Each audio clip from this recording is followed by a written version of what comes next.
നമുക്ക് ഏറ്റവും സങ്കടം വരുമ്പോൾ അതൊന്ന് ഷെയർ ചെയ്യാൻ ബെസ്റ്റ് ഫ്രണ്ട് എന്ന് പറയാൻ വിശ്വസ്തനായ ഒരാളെങ്കിലും നമ്മുടെ ജീവിതത്തിൽ ഉണ്ടായിരിക്കും. ചിലർക്കത് അവരുടെ പേരൻസ് തന്നെയായിരിക്കും.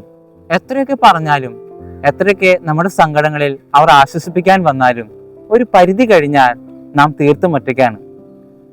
നാം തനിച്ച് സഹിച്ചേ മതിയാവൂ.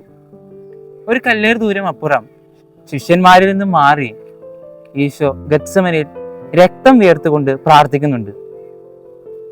ഒറ്റപ്പെടലിൽ ഒരു മനുഷ്യൻ അതികഠിനമായി സഹിക്കുന്ന ഒരു ചിത്രമാണ് അവിടെ കാണാൻ സാധിക്കുക. അവിടെ അവൻ തൻ്റെ വേദനകളെ പൂർണ്ണമായി അറിയുന്ന തൻ്റെ അപ്പനോടാണ് പ്രാർത്ഥിക്കുന്നത്. നമ്മുടെ ജീവിതത്തിൽ സങ്കടങ്ങൾ വരുമ്പോൾ എല്ലാവരിൽ നിന്നും ഒരു കല്ലേറ് ദൂരം അപ്പുറം മാറി നിൽക്കാൻ നാം ശ്രമിക്കാറില്ലേ? ഈ അപ്പനില്ലാതെ ഒരു ഗത്സമേൻ അനുഭവം നമുക്കില്ല. നിന്റെ ഒറ്റപ്പെട്ട ഗത്സമനയിൽ ദൈവം നിന്റെ കൂടെയുണ്ട്. ഈ നോമ്പ് കാലഘട്ടത്തിൽ ഒരു ഗത്സമേൻ താഴ്വര നമുക്കുണ്ടാക്കാം. ആരും കടന്നു ചെല്ലാത്ത, എല്ലാവരിൽ നിന്നും ഒരു കല്ലേറ് ദൂരം അപ്പുറം ഈശോയും ഞാനും മാത്രമായിരിക്കുന്ന ഒരു പ്രാർത്ഥനയുടെ അനുഭവത്തിലേക്ക് നമുക്ക് കടന്നു വരാം. ആമേൻ.